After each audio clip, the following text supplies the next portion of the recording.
محمد رسول الله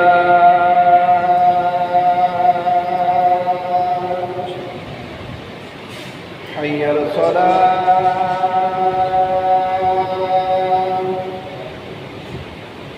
حي على الصلاة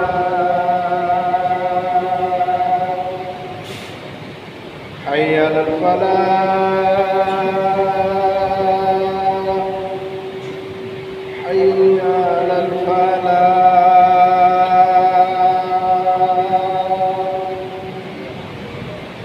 الله أكبر لا إله إلا الله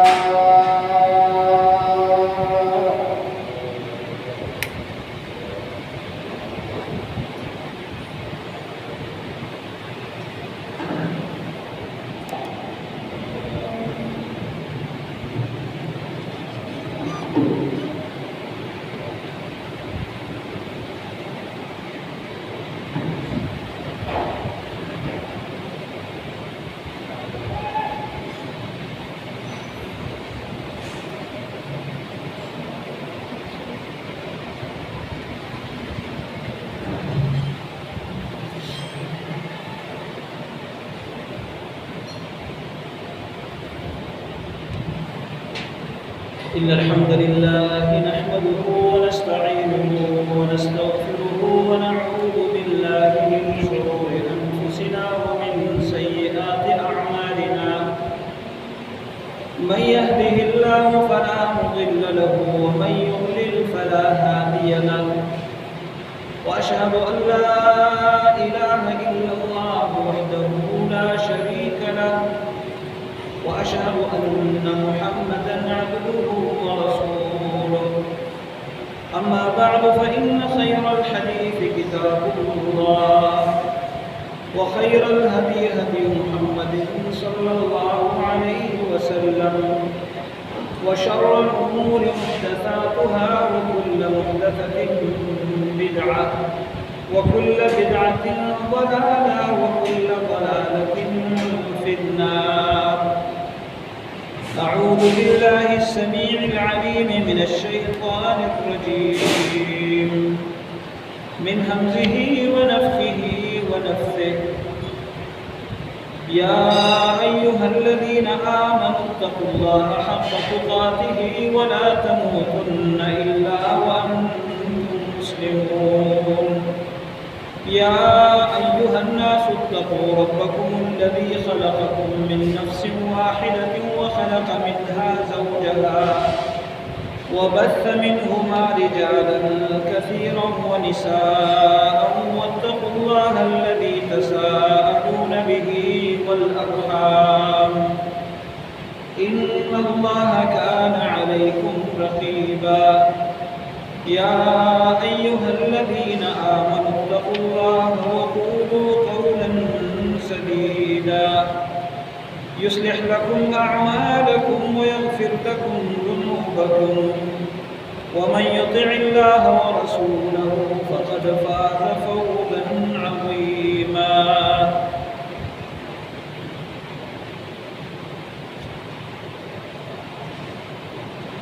قال الله تبارك وتعالى في مقام آخر وإذا مرضت فهو يشفين. اللهم صل على محمد وعلى آل محمد كما صليت على إبراهيم وعلى آل إبراهيم إنك حميد مجيد. اللهم بارك على محمد وعلى آل محمد كما باركت على إبراهيم وعلى آل إبراهيم إنك حميد مجيد.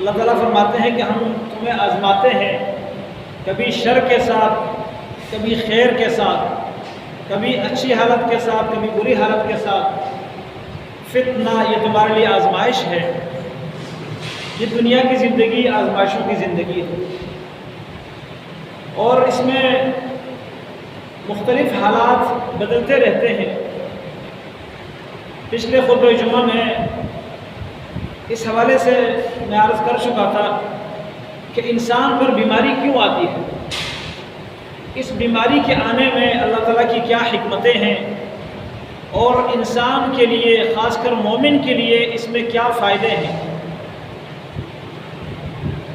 آج ہمارا موضوع ہے، جیسے آپ کے ساتھ وعدہ کیا تھا، کہ جب انسان بیمار ہو جائے تو بیماری میں اس کو کیا کرنا چاہیے۔ یقیناً مسلمان کے لیے، مومن کے لیے ہر حالت میں بہتری ہوتی ہے۔ جیسے رسول اللہ صلی اللہ علیہ وسلم کا ارشاد ہے، عجبا لامر المؤمن ان امرہ کلہ لہ خیر،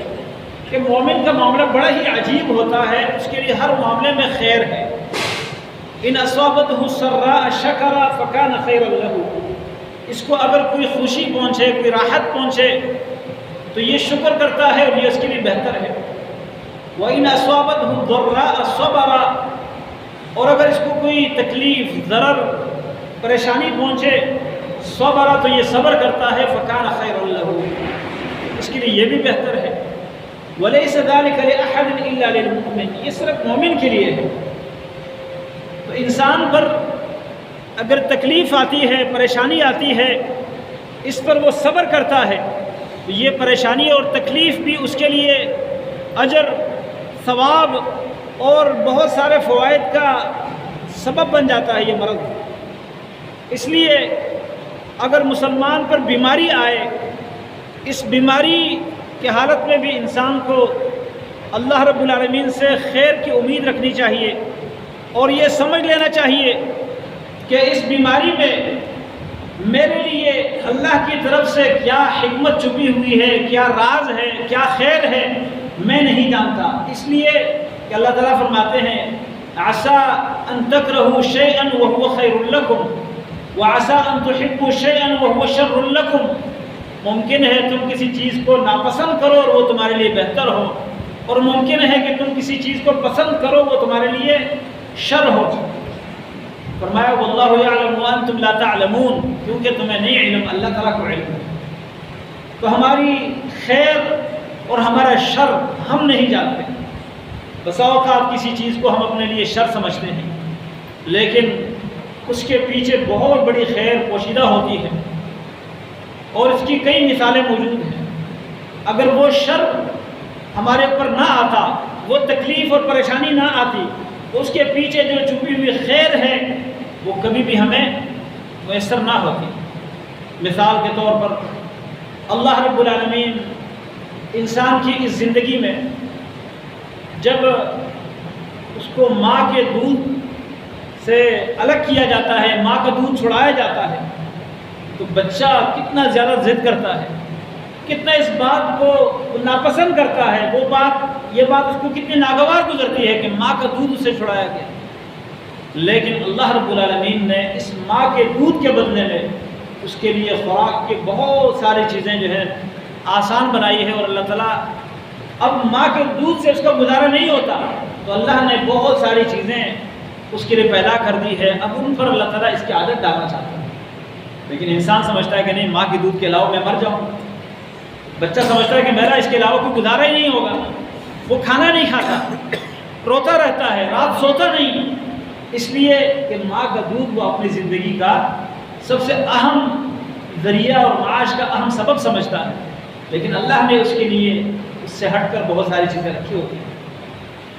اسی طرح یعقوب علیہ السلام کنعان کے علاقے میں رہنے والے، صحرا اور دیہات میں رہتے ہیں، ان کا سب سے چھوٹا بیٹا جو سب سے زیادہ لاڈلا تھا، وہ ان کے بیٹے یعقوب علیہ السلام کے دھوکے سے اپنے والد سے اجازت لیتے ہیں، اپنے بھائی کو لے کر جاتے ہیں اور کنویں کے اندر ڈالتے ہیں، اور پھر آ کر جھوٹا بہانہ کرتے ہیں کہ وہ تو بھیڑیا کھا گیا، اور تمیز کے ساتھ جھوٹا خون کسی جانور کا لگا کر لاتے ہیں، رو رو کر اپنے والد کے سامنے یہ بہانے کرتے ہیں کہ جی ہم تو کھیل رہے تھے، کود رہے تھے، دوڑ بھاگ کر رہے تھے، اور اس کو اپنے سامان کے پاس بٹھایا تھا، بھیڑیے نے اس کو کھا لیا، ہمیں پتہ ہی نہیں چلا۔ اب یعقوب علیہ السلام کو دکھ تو بہت ہوا، اور اس دکھ کا اظہار صرف اللہ کے سامنے کرتے ہیں، انما اشکو بثی وحزنی الی اللہ، میں اپنے غم اور اپنے دکھ کا شکوہ صرف اللہ کے سامنے رکھتا ہوں۔ لیکن اس دکھ کے پیچھے کہ بچپنے سے چھوٹا سا بچہ ان کے آنکھوں کے سامنے سے غائب ہو گیا، اب ماں باپ کو کتنا اس بات کا احساس ہوتا ہے کہ پتہ نہیں بچے نے کھانا کھایا ہوگا، زندہ ہوگا، مرا ہوگا، کس حالت میں ہوگا، اور خاص کر جب یہ بتایا جائے کہ بھیڑیے نے کھایا ہے تو پھر تو ماں باپ کو جو پریشانی ہوتی ہے اس کا احساس وہی کر سکتے ہیں جن کی اولاد ہو، اور جب اللہ نہ کرے کسی پر ایسا حادثہ آیا ہو کہ نہ بچے کی قبر کا پتہ، نہ بچے کے دفنائے جانے کا علم، اس صورت میں روز وہ بچہ اس کے ذہن میں مرتا اور زندہ ہوتا ہے، اور اس پر 1 سال نہیں، 2 سال نہیں، 10 سال نہیں، بہت بڑا عرصہ گزرا، جس عرصے میں وہ بچہ جوان ہوا، جوان ہونے کے بعد پختہ عمر کو پہنچا، جیل گیا، جیل سے واپس نکلا اور مصر کے خزانوں کا مالک بنا، پھر مصر کا بادشاہ بنا، اتنا لمبا عرصہ اس پر گزرا، لیکن اللہ تعالیٰ نے اس بچے کے غائب ہونے کے دکھ کے پیچھے جو راز چھپایا تھا وہ یہ تھا کہ اللہ تعالیٰ نے یعقوب علیہ السلام کو ایک نبی اور بادشاہ کا والد بنانا تھا۔ تو بسا اوقات انسان کے لیے کسی دکھ کے پیچھے، کسی غم کے پیچھے، کسی تکلیف کے پیچھے بہت بڑی خیر پوشیدہ ہوتی ہے، انسان نہیں جانتا۔ سب سے پہلی بات یہ ہے کہ مومن کو اللہ تعالیٰ کے ہر فیصلے پر راضی ہونا چاہیے۔ تو بیماری بھی اللہ کا ایک فیصلہ ہے، مومن کو یہ خیال رکھنا چاہیے کہ بیماری آئی کس کی طرف سے۔ جب بیماری آئی میرے رب کی طرف سے ہے تو میرا رب میرا دشمن تو نہیں، میرا برا نہیں چاہتا، مجھے ستانا نہیں چاہتا، اس بیماری میں بھی اس نے میرے لیے کوئی خیر رکھی ہے، اس لیے وہ اس بیماری پر اللہ کی طرف سے آنے والی بیماری اور اس کے اس فیصلے پر وہ دل سے راضی ہو کہ جو میرا رب کا فیصلہ ہے میں اس پر راضی ہوں۔ رب سے شکوے نہ کرے، رب کے بارے میں کوئی برے الفاظ کا استعمال نہ کرے، بلکہ امید رکھے کہ اس میں میرے لیے خیر ہے۔ تو بیمار کو بیماری کی حالت میں سب سے پہلے اللہ کے بارے میں حسن ظن، اچھا گمان رکھنا چاہیے کہ یہ بیماری آئی میرے رب کی طرف سے ہے اور میرا رب میرا برا نہیں چاہتا۔ اسی طرح اس بیماری میں اللہ تعالیٰ سے ثواب اور اجر کی امید رکھے، جیسے میں پچھلے خطبہ جمعہ میں عرض کر چکا ہوں کہ جب بھی مومن کو بیماری آتی ہے اللہ تعالیٰ اس بیماری کی وجہ سے اس کے گناہوں کو معاف کر دیتا ہے، اس بیماری کی وجہ سے اللہ تعالیٰ اس کے درجات کو بلند کر دیتا ہے، اس بیماری کی وجہ سے اللہ رب العالمین اس سے کسی اور مصیبت کو ٹال دیتا ہے۔ تو انسان کو یہ سمجھ لینا چاہیے کہ یہ بیماری آئی ہے اللہ کی طرف سے، اس میں میرے درجات کی بلندی ہوگی، اس سے میرے گناہوں کی معافی ہوگی، اس پر مجھے اللہ کی طرف سے اجر ملے گا۔ احتساب، ثواب کی امید رکھنا، اللہ تعالیٰ سے اجر لینے کی امید رکھنا، اور جب انسان نے اللہ سے اجر لینا ہو اور بیماری اجر میں اضافے کا سبب بنتی ہو تو اس بیماری کی وجہ سے پھر اللہ تعالیٰ سے شکوے نہیں کرنے چاہیے۔ اور اس کے بعد صبر یہ ہے کہ انسان جو حالت ہے اس میں بھی اللہ تعالیٰ کی ثناخوانی، اس کی تعریف نہ چھوڑے، تکلیف میں ہے پھر بھی اللہ کی تعریف بیان کرتا رہے، تکلیف میں ہے پھر بھی اللہ کے بارے میں کوئی ایسے برے الفاظ نہ کہے، تکلیف میں ہے پھر بھی وہ اللہ تعالیٰ کی اطاعت اور فرمان برداری نہ چھوڑے۔ ہم میں سے بہت سارے لوگ کسی بیماری میں مبتلا ہو جاتے ہیں والعیاذ باللہ اللہ کے بارے میں کیا کچھ کہتے ہیں، کہتے ہیں اللہ تعالیٰ نے بس مجھے ہی دیکھا ہے، یہ بیماری صرف میرے اوپر ہی آتی ہے۔ کبھی کہتے ہیں پتہ نہیں میں نے اللہ کا کیا بگاڑا ہے والعیاذ باللہ جس نے یہ بیماریاں میرے اوپر مسلط کر دی ہیں۔ کبھی کیا عجیب الفاظ کہتا ہے اللہ تعالیٰ کے بارے میں۔ ایسا نہیں کہنا چاہیے، اللہ تعالیٰ کا شکر ادا کرنا چاہیے اور صبر کرنا چاہیے، اور یہ بات ذہن میں رہنی چاہیے کہ صبر پر اللہ تعالیٰ انسان کو بہت بڑا بدلہ دیتا ہے۔ انما یوفی الصابرون اجرهم بغیر حساب، اللہ صبر کرنے والوں کو ان کا بدلہ پورا بغیر حساب کے دے دیتا ہے۔ باقی معاملات کا حساب اللہ نے رکھا ہے، ایک نیکی کر لی اس کے 10 بدلے ملیں گے، بعض دفعہ بدلے بڑھائے جاتے ہیں، 700 تک بڑھائے جاتے ہیں، لیکن صبر ایسا عمل ہے کہ جس کا حساب اللہ نے نہیں رکھا، اس کے بدلے بغیر حساب کے اللہ دے دیتا ہے۔ اس لیے صبر کا دامن تھامے رکھنا چاہیے، بے صبری کا مظاہرہ نہیں کرنا چاہیے، اور صبر پر معاون امور، جن باتوں کی وجہ سے انسان کو صبر کی توفیق ملتی ہے، ان میں سے ایک یہ ہے کہ انسان یہ سوچے کہ یہ بیماری اگر میرے اوپر آئی ہے تو مجھ سے زیادہ افضل تو اللہ کے انبیاء تھے، انبیاء پر تو بیماری آئی ہے۔ اگر یہ اللہ کی ناراضگی کی وجہ ہوتی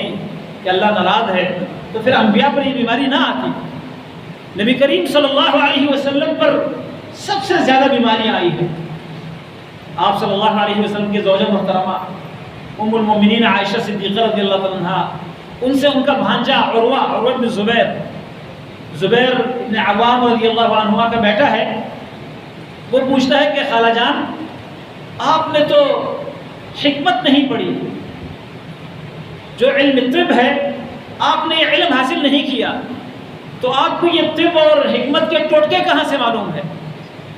آپ کہاں سے حکیم بن گئی ہے؟ عائشہ صدیقہ نے فرمایا رضی اللہ عنہ کہ میں نے حکمت نہیں پڑھی، لیکن اصل ہوتا یہ تھا کہ میں رسول اللہ صلی اللہ علیہ وسلم کی خدمت کرتی تھی۔ آپ صلی اللہ علیہ وسلم بہت زیادہ بیمار ہو جاتے تھے، اور آپ جب بیمار ہوتے تو گاؤں دیہات سے آئے ہوئے جو بوڑھے اور عمر رسیدہ لوگ ہوتے تھے وہ کوئی ٹوٹکا نبی علیہ السلام کو بتاتے تھے کہ فلاں جڑی بوٹی استعمال کریں، فلاں پودا استعمال کریں، تو نبی صلی اللہ علیہ وسلم مجھے کہتے تھے کہ عائشہ یہ فلاں جڑی بوٹی جو ہے اس کو اس طریقے سے بناؤ، اس کا نسخہ بناؤ، اس کا علاج اور دوائی بناؤ، تو میں دوائی بناتی تھی اور نبی صلی اللہ علیہ وسلم کو دوائی استعمال کرتے تھے۔ تو آپ کے زیادہ بیمار ہونے کی وجہ سے آپ کو نسخے زیادہ بتائے جاتے اور میں خود وہ نسخے تیار کرنے والی ہوتی، جس کی وجہ سے مجھے پتہ چلا کہ یہ نسخہ فلاں بیماری کا علاج ہے، یہ نسخہ فلاں بیماری کا علاج ہے۔ یعنی اس بنیاد پر عائشہ رضی اللہ عنہا حکیم بن گئی، طبیب بن گئی، کہ وہ نبی صلی اللہ علیہ وسلم کی خدمت کرتی تھی اور آپ صلی اللہ علیہ وسلم زیادہ بیمار ہوتے تھے۔ اور پچھلے جمعے میں آپ نے حدیث سنی تھی، آپ کو شدید بخار تھا، آپ سے جب پوچھا گیا کہ آپ بہت زیادہ کانپ رہے ہیں بخار کی وجہ سے، کیا ہو رہا ہے، آپ کو بہت زیادہ بخار ہو رہا ہے؟ آپ نے فرمایا جو آپ میں سے 2 آدمیوں کو بخار ہوتا ہے وہ مجھے اکیلے ہوتا ہے، تم میں سے 2 آدمیوں کا جو بخار ہے سخت ترین بخار 104 105 106 تک، تو یہ ایک آدمی کو ہوتا ہے، اور اس کو ڈبل کر لے مجھے اس طرح ڈبل بخار ہوتا ہے۔ تو سوال کرنے والے نے پوچھا کہ اس کی کیا وجہ ہے، اس لیے کہ آپ کا اجر بڑھ جاتا ہے؟ آپ نے فرمایا ہاں۔ تو یہ ہمیں سوچنا چاہیے کہ یہ بیماری اگر اللہ کے انبیاء پر آئی ہے، اللہ کے پیارے رسول محمد صلی اللہ علیہ وسلم پر آئی ہے، تو میں کون ہوں اگر میرے اوپر بیماری آ گئی؟ اس سے مجھے صبر میں حوصلہ ملے گا۔ اسی طرح اللہ کے نبی ایوب علیہ السلام 18 سال تک بیمار رہے، شدید بیمار، بیماری کی کوئی قسم ایسے نہیں ہوگی جو ان پر نہ آئی ہو۔ تو اگر ان پر بیماری آئی ہے میں کون ہوں؟ اسی طرح صبر کرنے میں یہ چیز بھی معاون ثابت ہوگی کہ اگر میں یہ سوچوں کہ جو بیماری آئی ہے یہ تو میری اتنی عمر گزرنے کے بعد آئی ہے، اتنے عرصے تک میں جو تندرست رہا، صحت مند رہا،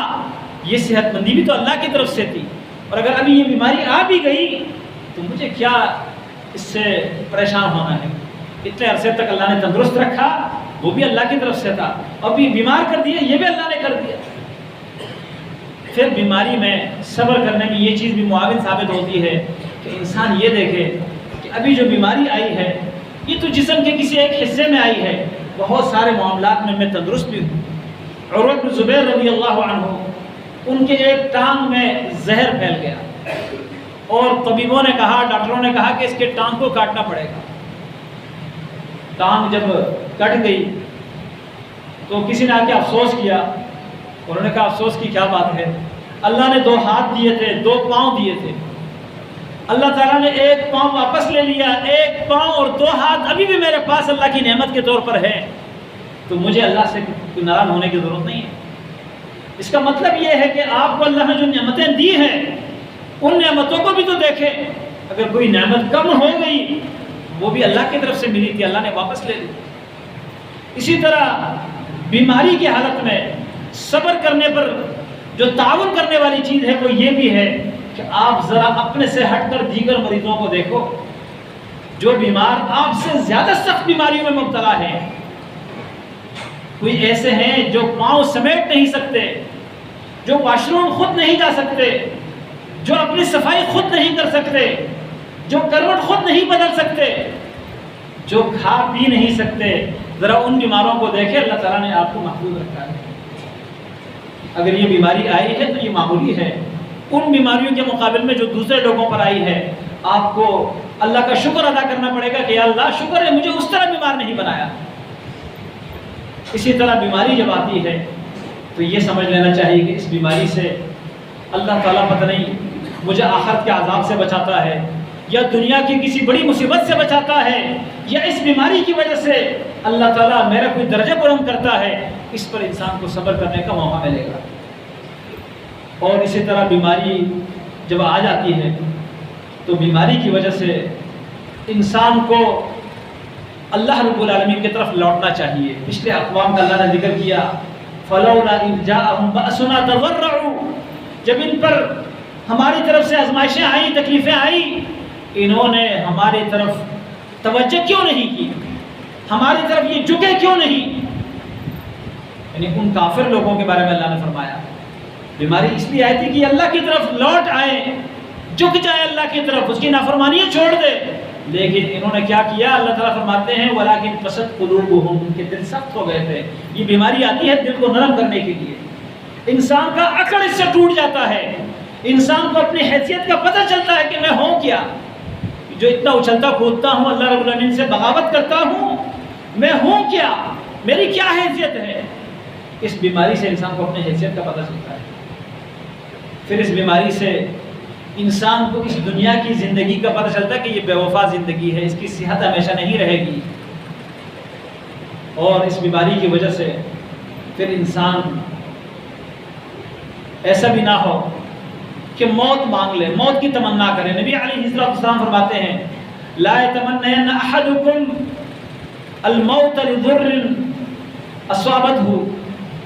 انسان کو جب تکلیف پہنچے، لضر اصابہ، اس کو کوئی تکلیف پہنچے، بیماری آئے،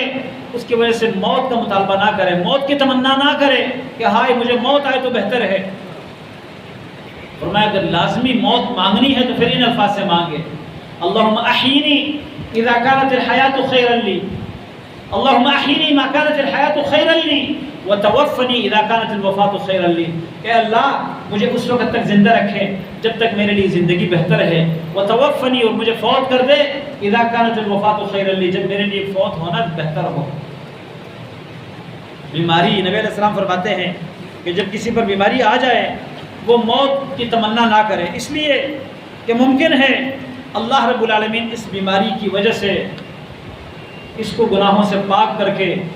اس کے درجات کو بلند کر کے، اس کی عمر لمبی کر کے، جو کچھ اللہ نے لیا تھا واپس کر کے اس کو لمبی زندگی دے اور وہ اس کے لیے بہتر ہو، اس کے لیے وہ آخرت کے درجات کی بلندی کا سبب ہو۔ تو بیماری میں تکلیف کی شدت کی وجہ سے موت کا مطالبہ، موت کی تمنا نہیں کرنی چاہیے۔ اسی طرح جب بیماری آ جائے تو انسان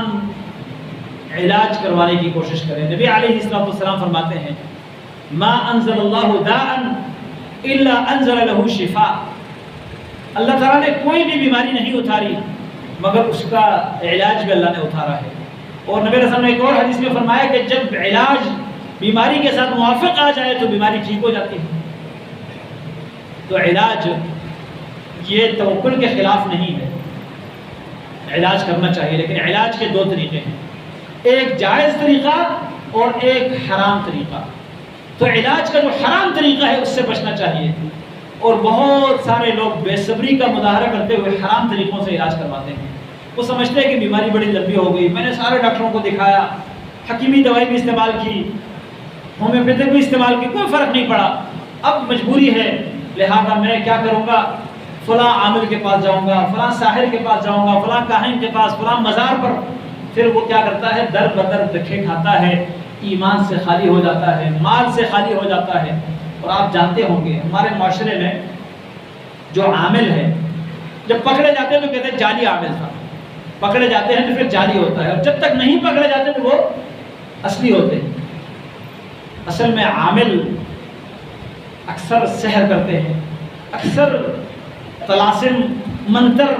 اور ایسے طریقوں سے علاج کرتے ہیں جو شیطانی طریقے ہیں علاج کے، لوگوں کا عقیدہ بھی برباد کرتے ہیں، لوگوں کا مال بھی لوٹتے ہیں، بلکہ بعض تو عزتوں کے بھی لٹیرے ہوتے ہیں۔ لہذا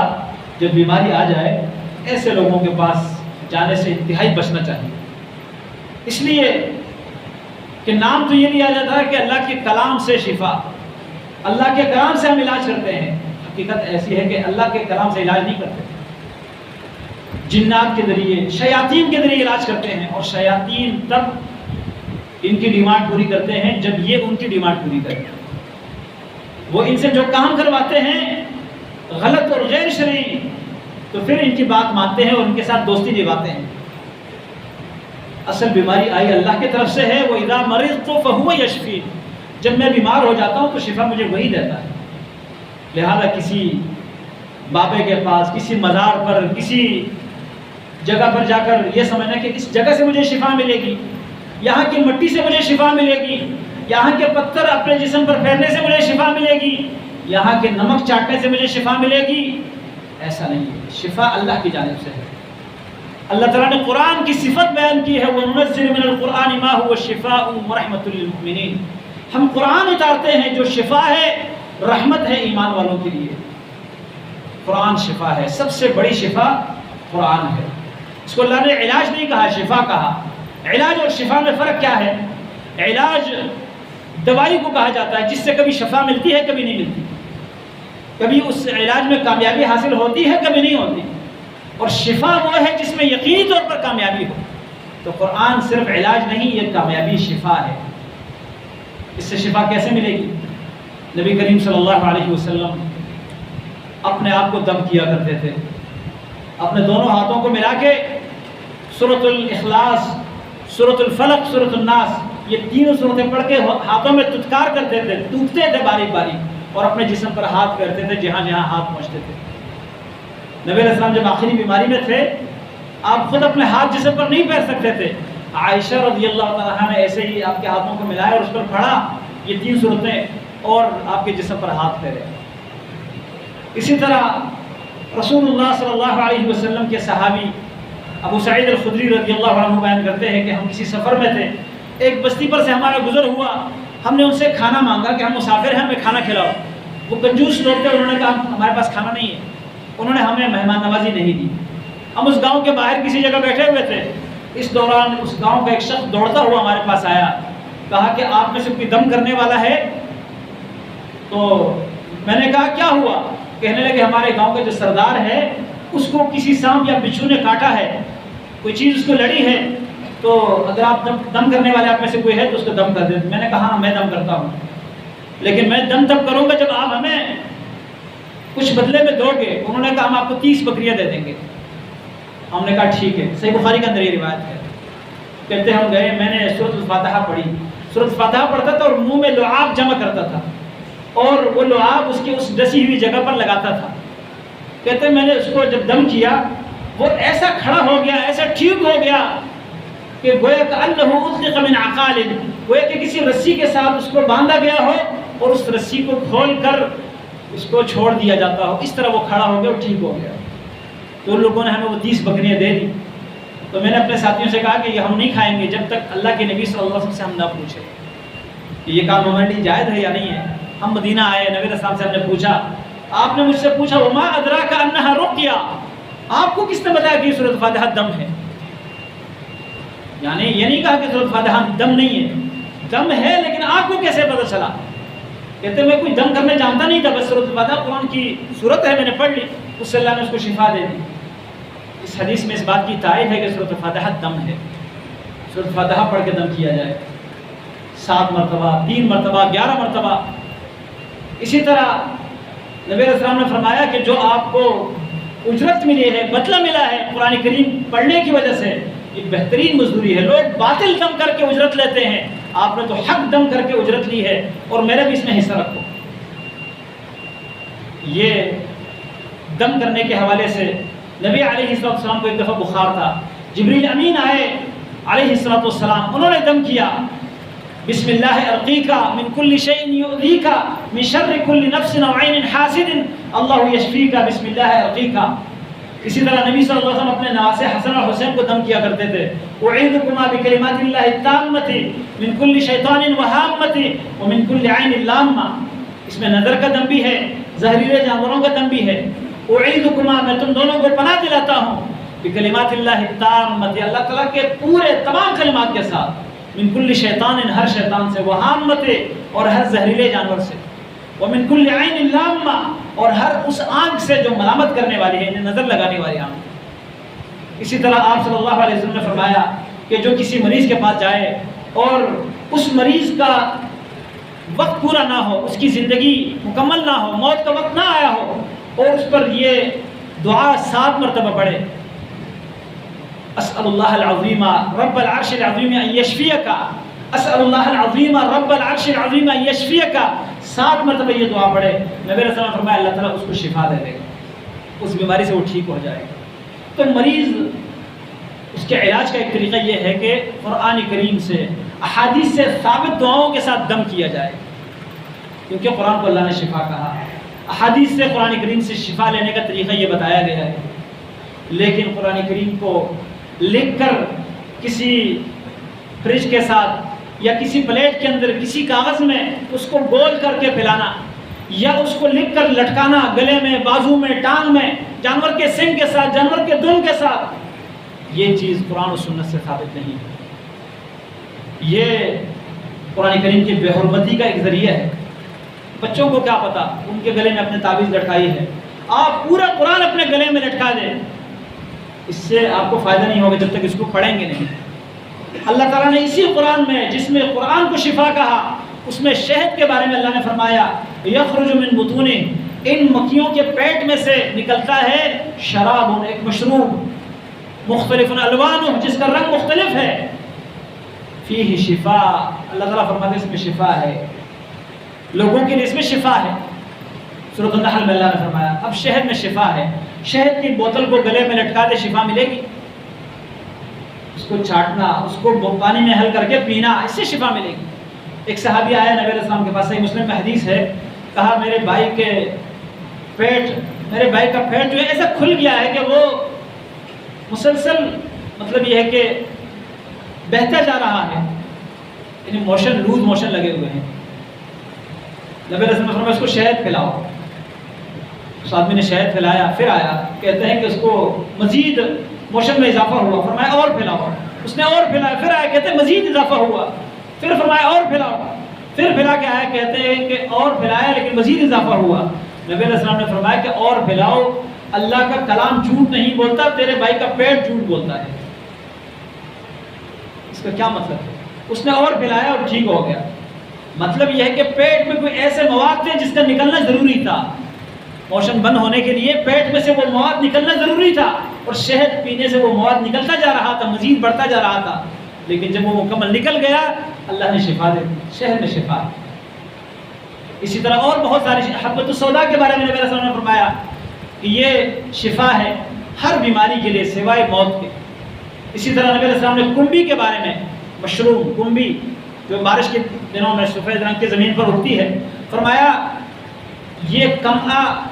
کنبی جو ہے من المن نے، یہ وہ من ہے جو بنی اسرائیل پر نازل ہونے والے من اور سلوا ہے، اس من میں سے یہ ایک قسم ہے، وماؤها شفاء للعین، اور اس کا پانی آنکھوں کے لیے شفا ہے۔ اسی طرح اور بھی بہت ساری چیزوں کے بارے میں، ثنا مکی کے بارے میں نبی صلی اللہ علیہ وسلم نے فرمایا، اس کے علاوہ پست ہندی یا جس کو عود ہندی کہتے ہیں اس کے بارے میں فرمایا، اور بھی کئی نسخے ہیں جو اللہ کے نبی صلی اللہ علیہ وسلم نے حدیث میں بیان کیے ہیں۔ تو دوا کا استعمال کھانے پینے کے شکل میں، زخم پر لگانے کے شکل میں، جسم پر لگانے کے شکل میں، یہ تو علاج ہے، لیکن کسی کو ایسے ہی مطلب قرآن کی آیات کو یا شہد کو بوتل میں بند کر کے لٹکا دینا، اس سے شفا لینا، یہ طریقہ شریعت سے ثابت نہیں ہے۔ اور اس کے علاوہ ایسے کاہنوں کے پاس جانا کہ جو آپ کو بتائیں کہ جی آپ کی قسمت یہ ہے، آپ کو فلاں قسم کی بیماریاں ہیں، یہ اگر واقعی سچ بولتے تو یہ جو ریڈار سسٹم لگا ہوا ہوتا ہے، یہ مختلف قسم کے لیبارٹریز ہیں، یہ سارے ٹیسٹ جو ہیں ان کے کرانے کی ضرورت نہ پڑتی، ان کے پاس جاتے وہ آپ کو بتاتے کہ پیٹ کے اندر یہ ہو رہا ہے، انتڑیوں کے اندر یہ ہو رہا ہے، فلاں کے اندر یہ ہو رہا ہے۔ یہ ساری جھوٹی باتیں ہیں، جھوٹے دعوے ہیں، اور اکثر شیاطین جو ہیں ان لوگوں کے ذریعے لوگوں کو گمراہ بھی کرتے ہیں، لوگوں کے خاندانوں کو تباہ بھی کرتے ہیں۔ آپ جائیں گے کسی عامل کے پاس، وہ کہے گا جی آپ کو اصل میں آپ پر جادو ہوا ہے، اچھا لیکن آپ کو جادو خاندان کے کسی فلاں قسم کے لوگوں نے کیا ہے، اپنوں نے کیا ہے۔ اب آپ کے دل میں اپنوں کی نفرت پیدا ہوگی، آپ کا شک ایک کے اوپر آئے گا، دوسرے کے اوپر آئے گا، پورے خاندان کے ساتھ دشمنی، یہ ہوتا ہے۔ اور اصل کرتے جادو وہ لوگ خود ہیں۔ آپ سے ماں کا نام پوچھیں گے، آپ سے کہیں گے جی کپڑے کا کوئی ٹکڑا لے آؤ، بالوں کا کوئی حصہ لے آؤ، تصویر لے آؤ، آپ اس طرح کی چیزیں لے کے جائیں گے، وہ اس پر جادو کریں گے، اور واقعی وہ آپ کو لوٹنے کے لیے پھر جادو کرتے رہتے ہیں۔ جب آپ ان کے پاس نہیں جائیں گے تو آپ کو پریشانی ہوگی، ان کے جو دوست ہوتے ہیں شیاطین وہ آپ کو تنگ کرتے ہوں گے، اور جب آپ ان کے پاس جائیں گے ان کے کہنے پر وہ ان کے دوست شیاطین ہٹ جاتے ہیں، آپ کہیں گے دیکھو ان کے پاس آیا تو میں ٹھیک ہو گیا، آپ کے پیسے وہ لیتا رہے گا اور آپ اسی طرح پریشان ہوتے رہیں گے۔ تو ایسے لوگوں کے پاس جانے سے بھی بچنا چاہیے، خاص کر یہ جگہ جگہ جو ہمارے شہر کے دیواروں کے اوپر نمبر لکھے ہوئے ہوتے ہیں، جی فلاں جو ہے وہ محبوب آپ کے قدموں کے نیچے، اور دنیا کا کوئی کام جو ہے ساری رکاوٹیں ختم ہو جائے گی ایک دم سے، اور فلاں یہ ساری چیزیں جو ہیں وہ ان کے طرف سے جھوٹے دعوے ہوتے ہیں، وہ شیطانی اور سفلی کام کرتے ہیں، وہ لوگوں کو اور پریشانیوں میں ڈالتے ہیں۔ لہذا ایسے لوگوں کے پاس جانے سے گریز کرنا چاہیے، اپنا ایمان بھی بچانا چاہیے، اپنی عزت بھی بچانی چاہیے، اور اس کے ساتھ ساتھ اپنے خاندانوں کو بھی بچانا چاہیے۔ میرے پاس ایک بندہ آیا، ان کے طلاق کا کوئی معاملہ تھا، فتویٰ لینے کے لیے آیا تھا، تو اس نے مجھے کہا کہ میری بیوی کے ساتھ بہت اچھی زندگی گزر رہی تھی، لیکن میں چاہ رہا تھا کہ میری بیوی جو ہے وہ اپنے میکے بار بار جانے کا مطالبہ نہ کرے، تو اپنے میکے سے اس کا دل اٹھ جائے۔ اس حوالے سے میں ایک عامل کے پاس گیا، اس سے میں نے کہا کہ میرا یہ کوئی کام کر دے تاکہ میری بیوی کا دل وہاں سے اٹھ جائے۔ کہتے ہیں کہ اس نے مجھے ایک تعویذ دی اور کہا کہ یہ ساحل سمندر پر دفنا دو۔ کہتے ہیں وہ تعویذ جس دن سے میں نے دفنائی ہے اس دن سے میری بیوی کے ساتھ اتنی لڑائیاں جھگڑے پڈے ہو رہے کہ یہاں تک کہ میری طلاق تک باری پہنچ گئی، نوبت پہنچ گئی۔ میں نے اس کو کہا کہ جا کے آپ وہاں سے وہ تعویذ نکال دے اور اس کو کہیں جلا دے یا کسی اور جگہ جو ہے اس کو پانی میں حل کر کے پھینک دے یا سمندر میں پھینک دے، بسم اللہ پڑھ کے۔ اس نے کہا وہ جگہ مجھے یاد ہی نہیں ہے کہ کہاں میں نے وہ دفنائی ہے، لیکن زندگی عذاب میں ہے۔ تو اکثر ایسا ہوتا ہے کہ آپ اپنے مسئلے سدھارنے کے لیے جائیں گے، وہ آپ کے مسائل اور الجھائیں گے اور پریشانی کا سبب آپ کے لیے بنیں گے۔ ایسے لوگوں کے پاس جانا یہ بھی ایک بے صبری ہے۔ اللہ نے جو طریقہ بتایا ہے اس کے مطابق چلیں، اور اس کے ساتھ ساتھ آپ کا عقیدہ یہ ہونا چاہیے کہ یہ بیماری اللہ کی طرف سے آئی ہے، اللہ تعالیٰ سب سے زیادہ رحم کرنے والا ہے، جب وہ چاہے گا یہ بیماری ہٹے گی۔ میں دنیا کا ہر ہیلہ استعمال کروں، جب تک اللہ نہیں چاہتا یہ بیماری ختم نہیں ہوگی۔ تو آپ کا زیادہ سے زیادہ تعلق، اسباب کا استعمال جائز ہے، دوائی کریں، علاج کریں، ڈاکٹر کے پاس جائیں، دم کروائیں، لیکن اصل توکل اللہ پر ہونا چاہیے کہ اللہ جب چاہے گا تو یہ بیماری جائے گی، اللہ نہ چاہے دنیا کے سارے حیلے ناکام ہوں گے۔ اس لیے اصل تعلق اللہ کے ساتھ جوڑنا چاہیے، اور بیماری کے اندر انسان کے لیے ضروری یہ بھی ہے کہ اس کو اپنی موت یاد آنی چاہیے، موت کی تیاری کرنی چاہیے، اور موت کی تیاری کے لیے کچھ چیزیں ہیں جن کا خاص طور پر بیماری کے ساتھ تعلق ہے۔ ان میں سے ایک وصیت ہے، ایک معافی تلافی ہے، تاکہ آخرت تک انسان آخرت کے لیے صاف ہو کر چلا جائے۔ اس حوالے سے انشاءاللہ آئندہ اللہ نے مقدیت کو گزارش کریں گے۔ اللہ تعالیٰ مجھے اور آپ کو صحیح معنوں میں مومن مسلمان اللہ پر بھروسہ اور یقین کرنے والا بنائے۔ اللہ تعالیٰ ہر قسم کی بیماریوں سے تمام بیماروں کو نجات عطا فرمائے۔ اللہ تعالیٰ ہمیں ہر قسم کے بلاؤں سے آفتوں سے محفوظ رکھے۔ اللہ تعالیٰ آزمائے بغیر ہمیں معاف کر دے اور ہمارے درجات کو بلند کر دے۔ ہم اس قابل نہیں ہیں کہ ہمیں آزمایا جائے، ہم بڑے کمزور ایمان والے ہیں، آزمائش میں اکثر ناکام ہو جاتے ہیں۔ یا اللہ آزمائے بغیر ہمارے درگزر فرمائے، ہم سے درگزر فرمائے اور ہمیں معاف کر دے اور ہمارے درجات کو بلند فرمائے، اور جو آزمائشوں میں ہے اللہ ان کو آزمائشوں سے نجات عطا فرمائے۔ اقول قولی ھذا واستغفر اللہ لی ولکم۔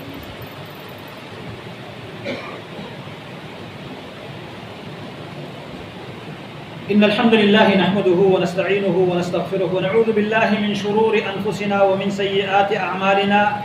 من يهده الله فلا مضل له ومن يضلل فلا هادي له وأشهد أن لا إله إلا الله وحده لا شريك له وأشهد أن محمدا عبده ورسوله